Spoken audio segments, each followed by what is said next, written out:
Hey, what is up? This is Cam from epicconversions.com. Hope you guys are doing amazing on this fine Monday morning. And man, that's right. I am back on the attack. I am back into the live stream game.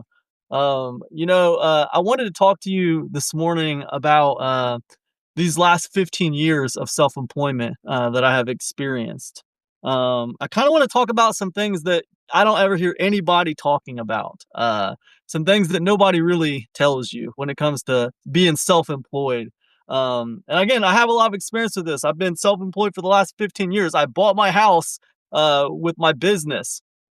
I bought and owned my car. The last two or three cars that I've owned, I've bought them with money earned from my business. So yeah, I am truly self-employed, and I've been doing it for a long time. So I wanted to talk about some things I don't hear anybody talking about when it comes to being self-employed and working online. I'll give you a little context on what I do. Um, I started self-employment. I started working for myself back in 2011. I started out selling books, used books on Amazon, just sourcing them at like garage sales and thrift stores. And then I kind of graduated to like buying like collections and buying libraries and everything else. It's crazy. I had a pretty good, had a really pretty good, online used book business. But I ran it through Amazon, and eventually, I had written a book. This is funny. I'd written a book about selling used books on Amazon, and when I wrote that book, I started a YouTube channel to promote the book. And then what happened with that was eventually, like YouTube terminated my YouTube channel for whatever reason. They never told me why. But and that doesn't really matter, but it matters in this way. When they terminated my YouTube channel, that YouTube channel was doing pretty good at the time. It was making maybe 500 or 700 bucks a month in ad revenue. So it was doing okay, and it was driving traffic to my ebook. But when they canceled it, when they terminated it, and they didn't tell me why, and I couldn't talk to anybody about it made me kind of paranoid, and it taught me a really valuable lesson. It taught me that I needed to kind of like have more control over my business. And then I started looking into it, and I saw all these horror stories about, people who had gotten their Amazon accounts terminated, and I was reading stories about people who went from like six figures a year to like zero in like one day. And I had this YouTube experience fresh in my head. So man, it really freaked me out. And at that time, this is probably 2012, maybe a year after I had started business. And I was paranoid, and I was like, I got to have more control over my business. So I started kind of transitioning away from Amazon, because I didn't want them to do to me what YouTube just did to me. It was not a good feeling. It was a bad feeling. So, anyways, I moved on into, digital publishing. I moved on into membership clubs. I moved on into other various, avenues. That's a whole nother ballgame. Eventually in 2016, I started Epic Conversions, digital publishing. And, I've been doing that ever since. So this will be actually the 10th year anniversary of Epic Conversions in March of this year. I'm gonna do a big sale, so it's gonna be fun. Um, yeah, so that's kind of like a very brief overview of the last 15 years of what I've been doing online. But a lot's changed.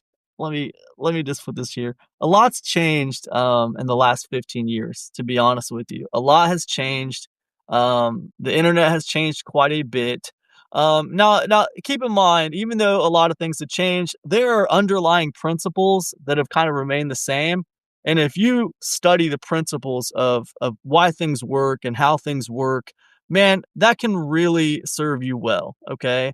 A lot of things change on the internet, especially, but the more things change, also, there are some things that just stay the same.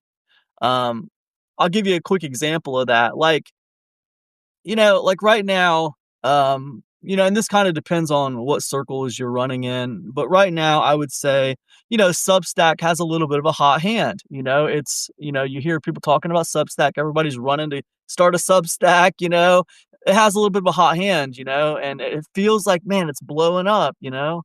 Um, but, on the opposite end of that, you think, well, look at Tumblr. Like Tumblr is like a has been, right? Nobody deals with Tumblr anymore.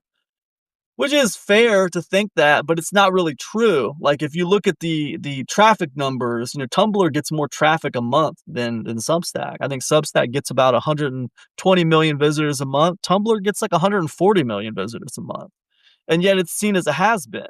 Now, whether it's a has-been or not, I mean, that's debatable because, it was more popular at one point than it is now. But the point is perception's not, reality. And the point that I was trying to make was that, a lot of things that people think are, old or outdated or they don't work anymore, they actually do still work. Which kind of brings me back to my point about fundamentals. There are fundamental things that don't really go out of style. The tactics and the specific details they kind of get rearranged and changed around over the years. But like the philosophies, the underlying philosophies and the underlying strategies and the underlying kind of ideologies, they don't really go out of style. Hey Andrew, how's it going, man? Yeah, these underlying principles don't really go out of style. So if you learn the fundamentals, those will serve you pretty well. Yeah, tactics change, websites change, platforms change, but the underlying stuff doesn't really change too much. So that's a really good kind of like way to build your foundation. Build it on the fundamentals of what works. So well, anyways, I'm rambling. Let me talk about some things that nobody really tells you. I've been running self-employed for 15 years. I bought my house on income I made with my business. Like I said, I bought my car, income I made with my business. Last several cars I bought with, self-employed income. So I'll tell you some things that nobody really tells you because I am in the online business space. I teach people how to make more money.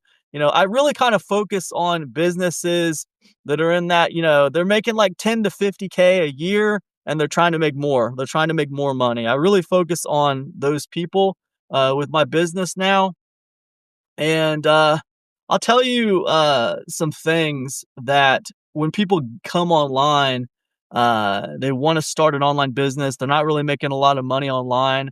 I'll tell you some things that they probably don't realize when they first get started. And I hope these are helpful to you. I wrote down 5 of them that I think are pretty interesting. And I got a ton more. We might revisit this topic another time. I'm going to do some of these live streams. Maybe I'll do these every day or something for a little while until I get tired of doing them. Um, but the first one I would tell you that you don't hear people talking about is continuous education. Since I've came online in 2011, I have continuously had to educate myself. It's like you're basically like in perpetual high school or something. You're constantly, trying to learn, what is happening, what's the newest gadgets, what's the newest word on the street, so to speak. You're always learning things. Like I'm always reading. Like every single day, I try to read like an hour a day. Okay. I'm always trying to, this idea of, self improvement, like it never really stops. Now, I know some of you out there might be thinking, well, that should just be how you are in life anyway. You should always be trying to improve yourself. Maybe that's true. I don't know. I can just tell you my perspective when I first started online business. I kind of felt like there was like some kind of pinnacle I would reach where I don't have to like constantly be trying to get better. Like I found a groove and like, oh yeah, I'm good. I'm making 100K a year. I'm good now. I'm just going to sail, It's not like that, man. It's not like that. You're always educating yourself. You're always, kind of learning new things. If you think about the very nature of a business, how do you gauge the health of your business year after year? Think about how you gauge the health of your business year after year. You gauge it by growth generally. Generally, if you made more money than you did last year, that's a healthy business generally, right? And that's kind of how we gauge the growth of a business. Now it's fundamentally flawed because all businesses have ceilings, okay? Businesses have ceilings. You can take a business so far, and like that's how far you can take it. You know, like if you look at just a simple example, like teddy bears, for example, you want to sell stuffed animals, okay? Well, there's only so many people in the world who want a stuffed animal, right? So if you got all those people to buy stuffed animals, how would your business continue to grow? Right? Now, this is a very, like, elementary example. It doesn't really, it might not seem logical, but think about it. There's only so many, stuffed animals you can sell, and then you're out of people to sell stuffed animals to. You could take for anything, the shoe business. Let's say you're in a shoe business, you sell shoes, you got a shoe store, you're in a city with 60,000 people. Well, guess what? There's 60,000 people who need shoes. What happens when you sell them all? You sell everybody a pair of shoes. All businesses have a ceiling, right? Now, people find ways to like circumvent that ceiling. People find ways to bust through the ceiling. But the point is that I'm trying to make is that we generally, base the health of our business on if we grew or not, if we started making more money or not. Well, that's not necessarily the best way to look at your business because all businesses have ceilings. But that being said, if we're basing our business on whether we made more money than we did last year, well, guess what? For you to make more money than you did last year, what are you going to have to do? You're going to have to change something. You're going to have to do something different. You're either going to have to scale what you're doing a little bit, or you're going to have to kind of like adjust what you're doing a little bit to make more money. How do you do that? How do you do those things year after year after year? Education. You have to continue to educate yourself year after year after year. And that's how you continue to get better at business. That's how you continue to grow. I've been doing this for 15 years. I'm still educating myself to this day. I'll be educating myself until the day I retire. So that's the first thing I don't think people get when they come into this. A lot of times they come into like the idea of wanting to make money online with a pie in the sky dream, a kicking back, sipping drinks on the beach, on the private island, hanging out in the Maldives every couple times a year, whatever. Um, and I don't know how other people have experienced it. In my experience, that's not really how it has been. I love working for myself. Don't get me wrong. But like there's a disconnect between what people think it's going to be when they start and what it actually is when you work for yourself. Um, and I think it's like that with most things in life, right? You know, you get your first girlfriend, there's a disconnect between what being in a relationship is going to be and what it actually is. You know what I mean? You get your first job, there's a disconnect between what you think your first job is going to be like and what it actually is. There's always like a disconnect. Um, there's just that disconnect between like thought and theory and what is really happening experience, right? There's a disconnect between it, and you don't know. There's a difference between knowing the path and walking the path. To quote the Matrix, there's a difference between knowing the path and walking the path. um but yeah, the first thing I'd say is education. Education is continuous. You always got to keep educating yourself. Some people love that. Some people might get tired of it. I'll be honest with you. Like me, I grow weary of all this education sometimes. And also, the more educated you get, the harder it is to find things that actually matter. Another thing about the education is that like, and this is for some reason this like eluded me for years. But a lot of times you can get more education from revisiting stuff you've already read or rewatching courses you've already taken. Like with repeated consumption comes a deeper level of understanding. Like the first time you consume a course that was helpful to you, try revisiting that course in 5 years or try revisiting that course next year. Like I know people, I know one very well known marketer who says, if something's important to him, he consumes it no less than 10 times. 10 times, man. 10 freaking times. If he finds a book very helpful, he consumes it 10 times. He doesn't consider himself to be the master of that thing until he's consumed it 10 times. Right? That's the level of education that I'm talking about. And yeah, that eluded me for a long time. Like that sometimes you get more from consuming things you've already consumed. Reading books that you've already read like a year ago, you'll get more from that than reading like the newest, latest deal. You know what I mean? And that has been a big help help for me. And by the way, I learned that from Ben Settle, by the way. That's the person who really, kind of drilled that into my mind about, repeated consumption. And it made a big difference. It made a very big difference. So education, that's a big one. All right, let me move on. Um, the reverse of the normal job. The reverse of the normal job. This is two. I got five for you. This is number two. The reverse of the normal job. What do I mean by that? I mean, like, with a normal job, you go to work, you clock in, and man, you are present in that job for the time that you were there. But then you get to clock out and you go home. And then you're off, dude. You're doing your own thing. You're hanging out with your family, you're hanging out with your friends, you're watching the game, you're doing the stuff you want to do, and you don't think about work. All you think about work is like, all right, I got to be back to work in 2 days at 9 a.m. I'll worry about it in 2 days at 9 a.m. I'm not worried about it. Well, with an online business, it's the reverse of that. It's like you can literally be working all the time. There is always something else to do. So what that means is it's the reverse. You got to carve out time where you're not working and you're not thinking about work.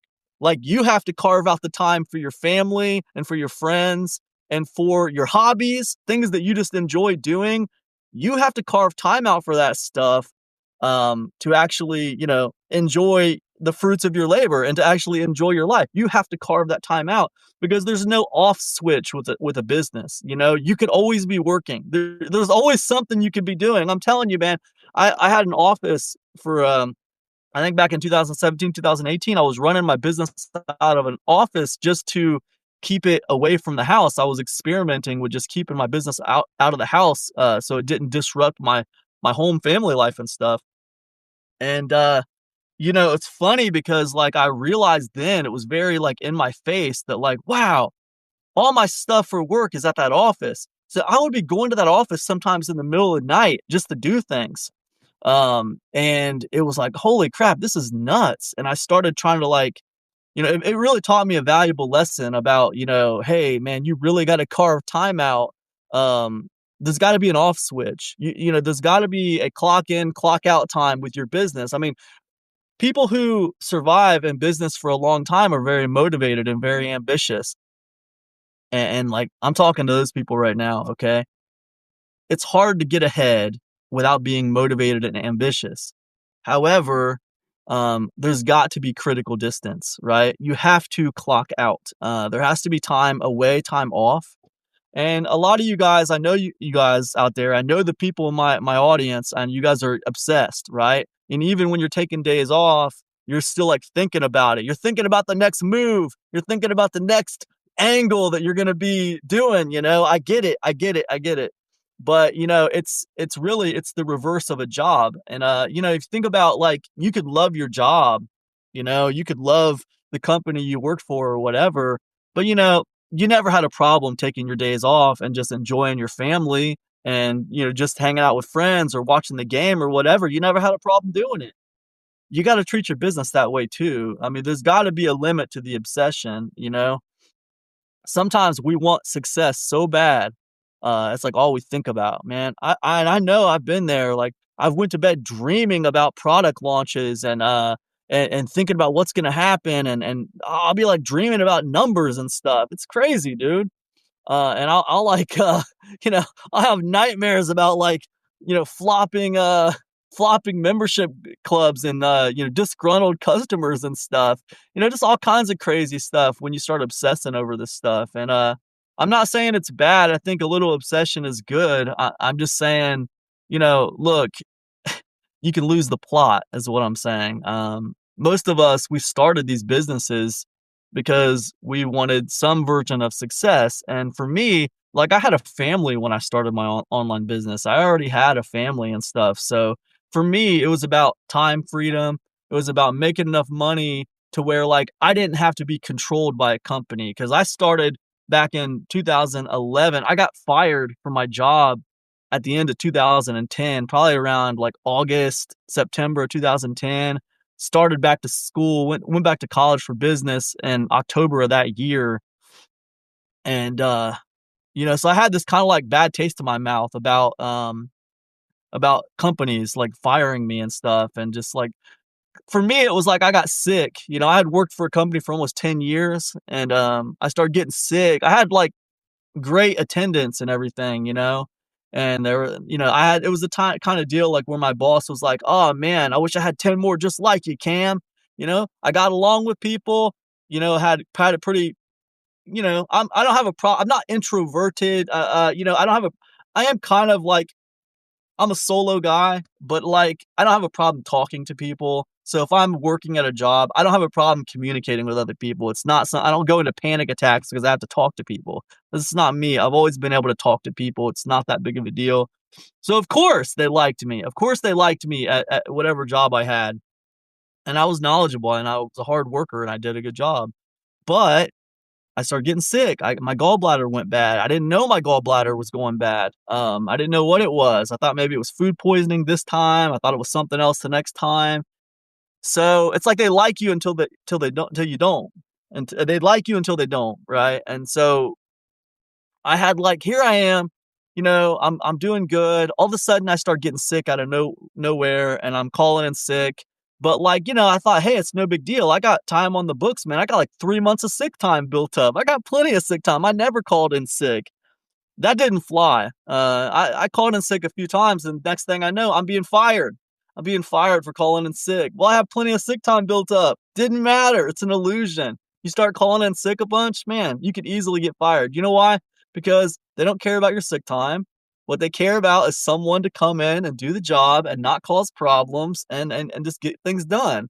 Right. So I learned a really valuable lesson, that like there's not a lot of loyalty. And I know a lot of people realize that. You've heard it before. But again, there's a difference between knowing the path and walking the path. And when you figure out firsthand there's really just no loyalty and stuff like that, you really start getting interested in and creating your own job. Like you are your best insurance policy. So if I thought to me, like I thought if I controlled the business, nobody could fire me. That was kind of my reasoning behind it. So yeah, so back in 2011 is when I got into business, and it's been really good. And so I've always been motivated by that, but I've always had a family. So I've always been thinking about backup plans. I've always thought about, you know, um, you know, secondary options, third options. I've always, I never just like put all my chips in one basket. Like I always kind of had I wanted to go 100% committed on something, but I always wanted like a backup plan just in case. So I'd always have like a plan B, plan C. Oh, what happens if I launch this and it flops? Okay, well, here's what I'll do. Boom, boom. I always had something like that in place. But I was always very ambitious, probably because I was motivated by being fired all those years ago. So I understand you motivated people. I understand you ambitious people. But to get back to what I was saying, it's kind of the reverse of a normal job. You have to clock out of your business. You have to carve out time for your friends and your family and your life. If you don't, you won't have friends and family and life. They will disappear because you're neglecting them. Okay. So it's important. It's important to carve out time for them. Okay, number 3, 3 of 5, okay? Number 3, it's easy to gain weight when you work for yourself. Over the last 15 years, I watched my weight climb and climb and climb and climb and climb, man. I got up to 278 pounds at my heaviest. 278 pounds. Guys, look, when I got out of the Navy, I was 190 pounds, all right? That was my fighting weight, right? And I got out of the Navy, 190 pounds. I got out of the Navy back in, let's see, back in the year 2000, I got out of the Navy 25 years ago. And I'd like to remember, I think when I started my business in 2011, I want to say I was at like maybe 220 pounds, maybe 230 pounds. So I'd gained like maybe 30 pounds since I got out of the Navy, but not that much, not a crazy amount. But over the course of the next 15 years or so, like I gained weight. I gained a lot of weight. Why? Um, well, I think that when you work for yourself, especially if you work online, man, you work sitting down. You're sitting down at a computer. It's a lot of thinking work, right? You don't need your body to use your brain, so you're doing a lot of thinking and you're doing a lot of sitting down at a computer, and you're not very active. You don't have to go to work and walk and move around. You don't have to do that stuff. You're sitting around and you're thinking. So slowly my weight was creeping up. And again, I got all the way to 278 pounds. And just like earlier this year, back in like June, I think, it got to this point where like, man, my back was hurting and stuff. And I ended up going to the doctors for back pain because I had been trying to lose weight for like 3 weeks, and I'd lost a little bit. Um, but I don't think I was taking it as seriously as I should have been because, I was still taking like days off and stuff. I would have like a cheat day every week and stuff. And seemed like when I took that cheat day, I would just like destroy all the results that I got during the last 7 days. It's crazy. I was like 2 steps forward, 1 step back. But end up going to the doctors for back pain, and she's like, "Well, how come you haven't been here for 14 years, Mr. Jennings? How come I haven't seen you for 14 years?" I'm like, "Yep, that's because I hate doctors, and if it's not broke, don't fix it." You know, why would I come here all the time for you to poke your nose around and find things that are wrong when I'm doing all right? I'm moving forward. I'm doing okay. But anyways, I didn't want to go to the doctors, but I did for the back pain. And so anyway, she said, "Well, I'm going to do a bunch of blood work and stuff like that." I was like, "All right, fine." So I went to the lab and did a bunch of blood work, and she's like, "You got diabetes." she said, she said I had uncontrolled diabetes. And I was like, "Oh, Jesus."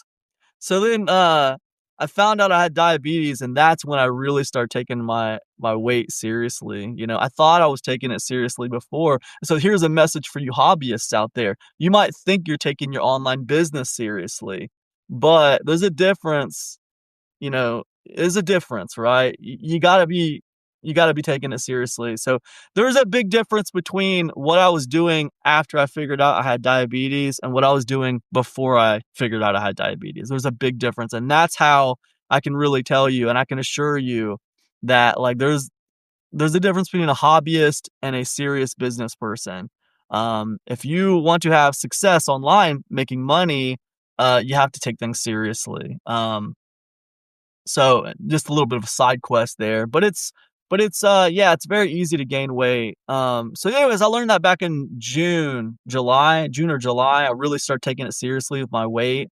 And from July to now, which is January, like right now I'm at 224 pounds. So I went from 278 down to 224 in the last I don't know, what is that? 6, 7 months, something like that. I guess this is week 29. This is week 29 for me. Um, but yeah, I've lost quite a bit of weight. And if you want to know how I did it, I mean, I could tell you a lot of things about that. Maybe we'll talk about it another time. But just very, very basically, if you're out there and you're having trouble with your weight, go low carb, low sugar. When I say low carb, low sugar, I'm talking about less than 50 to 60 carbs a day. Okay. I'm not talking about net carbs. I'm just talking about carbs in general carbs, less than 50 to 60 carbs a day. And the carbs that you eat, try to make them like vegetables, not like refined carbohydrates. Don't get your carbs from refined carbohydrates. Couple other things I'd tell you about that is track your macros. I use a app called Chronometer, which is very helpful. Track your macros. I started tracking my macros because I had to check my blood sugar every day. So like my blood sugar was high. I was trying to see if I could find some kind of like, what was causing it to be high? What am I eating that's causing it to be high? So I was tracking my macros to try to figure that out. It's why I was basically doing it.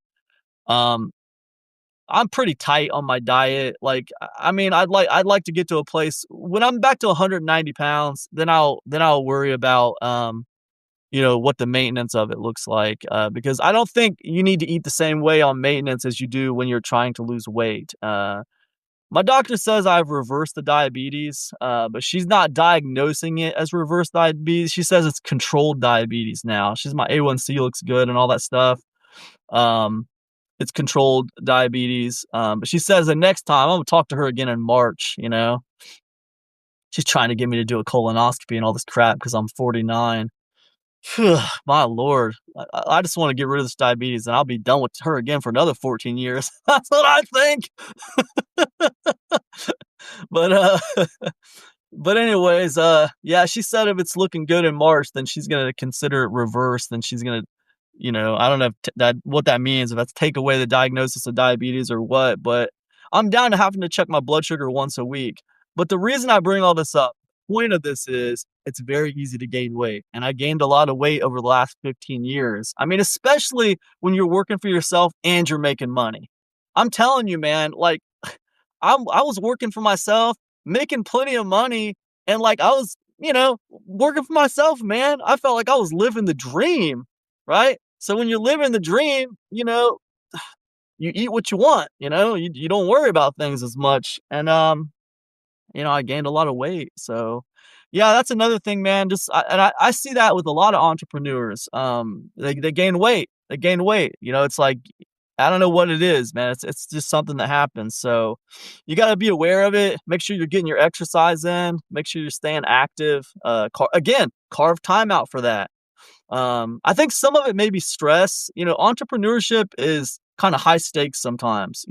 Business can be a little cutthroat, can be a little high stakes. There's a lot to think about. You're always kind of like spinning those wheels, and it's kind of easy to like ignore your diet and stuff sometimes. So, now this probably isn't going to apply to people who are really into fitness. It's not going to apply to people who are, really into health and stuff like that. Like Big Andrew there, he runs a fitness business. You have to check him out. Top Fitness Strategies, I think it's called Top Fitness Strategies. So check him out. You guys have to check him out. He's a physical trainer. He can help you get in shape and stuff. So check him out. Um, but to all you people out there who aren't physical trainers, to all you people out there who aren't like, obsessed with health stuff, it's easy to gain weight as a entrepreneur. You gotta really be conscious of it and make your health carve time out for your health, carve time out for your health. Okay, four. This is a painful one. But I learned it over the last 15 years. Most people you cannot help. Most people you cannot help. And I include my friends, my family, all kinds of other people. Over the last 15 years, I've made a lot of money online, but also over the last 15 years, I have family, I have friends who do nothing but complain about their jobs. They do nothing but complain about their jobs. I've tried to help many, many people online who just they don't get it. They can't do it. They don't do it, right? You can't help everyone. Um, when you first start making money online, you feel like you just discovered some kind of secret and now you want to tell everybody. Yeah, you did just figure something out. You did just unlock something, but you have to understand like those other people have to be ready for what you just unlocked. And most of them aren't. Most of them are not ready for what you've just unlocked. Most of them are actually very happy just complaining about their jobs. Believe it or not. I mean, it sounds crazy, but you hear people complaining about their jobs all the time. That's part of their routine. Complaining about their jobs and just having that's like almost part of the water cooler conversation. You know what I mean? Like if you worked at a job and people kind of complained about their jobs, oh yeah, I got tomorrow off. Who knows? They'll probably call me in for an extra day or something, blah blah blah. If that's like the kind of the norm, and then you come in there with this upbeat attitude, blah blah blah blah blah. You're like Mr. Cool Guy, always happy, real super positive. That's fine, man. But they're all going to be talking about you behind your back. They're not going to like you. It's going to be a really weird kind of deal because you're going against the culture, and that's fine. Maybe that's what's necessary. I don't know. I haven't worked for a business for a long time, but my thing is what I know is that most people are not ready to unlock that that door of just working for yourself. It takes a lot of discipline to work for yourself. It's not something that everyone is ready to do. Most people are more than happy, believe it or not, most people are more than happy just having a job where they don't have to think about it. I talked to you about that reverse of the normal job thing. That reverse of the normal job thing is real. Okay. Most people like just going to work for 8 to 12 hours, clocking in, and then they leave and they get paid every week and they don't have to worry about it anymore. people like that. They might not admit it. They might say to themselves they'd rather work for themselves. "Oh, I'd rather just work for myself and not have a boss, blah, blah, blah, blah, blah, blah." They'd say that, but most people aren't willing to do what's necessary to have that. Most people really deep down, they just want to work for another job and not think about it too much. They just want to clock out and, go home and play Xbox or something, watch some Netflix, and I'll see you on Monday. We'll talk about the Squid Game show that came out or something. Um, that's what a lot of people are, man. A lot of people are like that. They're just not ready to unlock that door, even though you would think they would be because they complain about their job so much. What I realized was that's a lot of that's just cultural. A lot of that is just that's just part of the conversation. That's part of their ritual, complaining about their stuff. And that was hard to accept, man, because when I first started making money online, man, I wanted to teach my sister how to make money online. I wanted to teach my mom how to make money online. I wanted to teach my friends. I had one friend. We don't really talk anymore because our lives are so different. But I had one friend. He was still living at home with his parents, and he wasn't doing anything. But he was like in his 30s, right? But we were friends since high school. Man, I was like, dude, listen, I'm doing this. Boom, boom, boom. I have this going on. Blah, blah, blah, blah, blah. Man, you can get into it. You can make some money. Boom, boom, boom, boom, boom. And I laid it all out for him. You know what he did with it? Nothing, dude. Nothing. Um, People complain, but a lot of times those complaints are just, part of their ritual. They don't really mean anything. They're happy and it's comfortable, right? They might not like it. They might want to complain about it, but they're comfortable. They're comfortable where they're at, right? And to change your life, to move from working for a job you don't like to working for yourself, that is going to require a level of discomfort. You don't get to change your life circumstances without a level of discomfort. It always includes something. I told you I lost a bunch of weight over the last 6 or 7 months. Okay. That required and is still requiring a level of discomfort from me. I had to completely change the way I eat. I walk every single day now, and I'm either walking or riding a bike. Sometimes if it's really cold outside, I ride the bike instead. But most days I'm walking. Like today, it's like 20 something degrees outside. I'm gonna walk today, man. I'm gonna put some sweatpants on and get out there and get after it. Um, but it's not always comfortable, right? And to move to a different place in life, different from where you're at now, you're gonna have to step outside your comfort zone. It's not going to be comfortable. And most people aren't ready to unlock that door. So that was a painful lesson for me because there were people really close to me in life that I wanted to help. Um, but I can't help them. People have to help themselves, right? Now, if someone comes to me and they want me to help them, that's different. Then they have the motivation. Maybe they're ready to unlock that door. But other than that, man, most people aren't ready. And when you hear them complaining about their job, it doesn't mean anything. It does not mean anything. So that was a painful lesson to learn. And it's something I had to kind of come to terms with over the last 15 years. Um, and then one more for you. Um, the narrative the narrative of you must be updated. Um, when I first got started, I still felt very blue collar. My mom was a nurse and my dad was a construction worker, and I grew up in a kind of blue collar environment. And, I felt very blue collar and I still feel blue collar, and when I came online and I started making good money and stuff, I still felt like that blue collar guy. I did. But what you got to understand is the more you learn, the more money you make in your business and the more you learn about business. I told you I was constantly educating myself. To this day, I have to constantly educate myself. Well, the more you learn and the more you educate yourself, like who you are gets updated. You know what I mean? You're not that same guy. Like I'm not that same guy who got fired from my job way back in 2010. I'm not that person anymore. I'm not the guy who was in the Navy for 5 years. I'm not that guy anymore. Like I've been running a business, um, as a profitable, successful business for the last 15 years.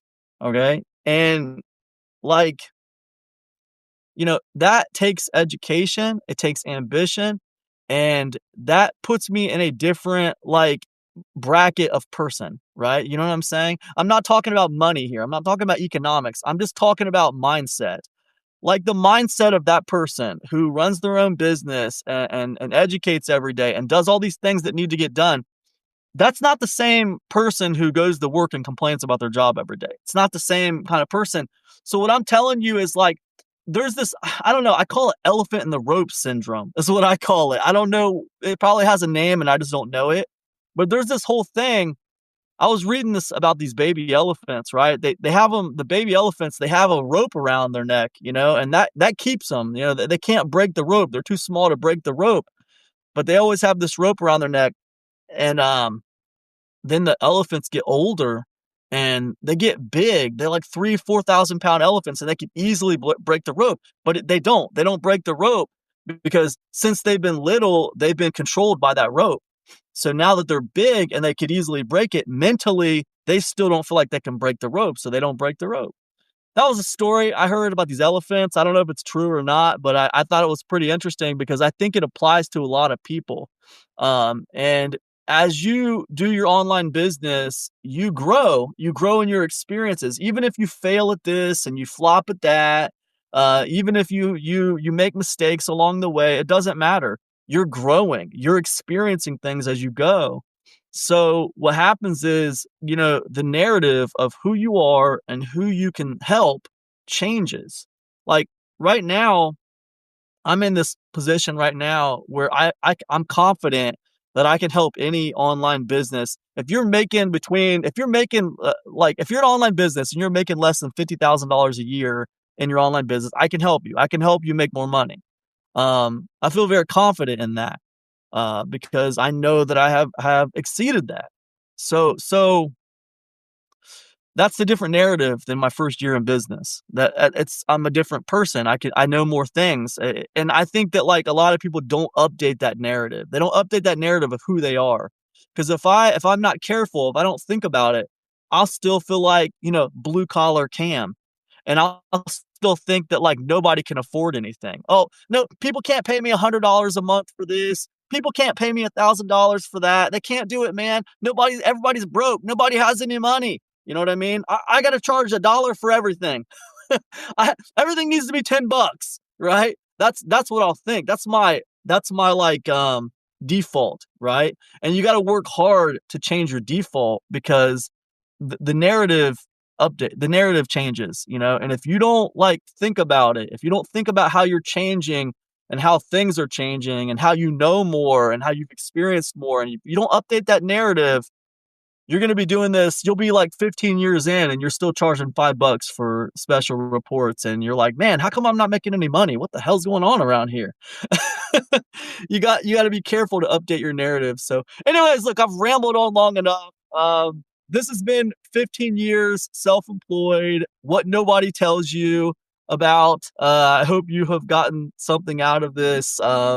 Here's to another 15 years. If my health holds out and God willing, I'll still be here 15 years from now, crotchety old grumpy guy giving you more advice on business. Who knows? Who knows? Maybe I'll be running a thrift store around the corner or something. Listen, that's it for me. If you want to hear more from me, check out epicconversions.com. Sign up for my email list. I also have a Substack. You can catch me over on Substack.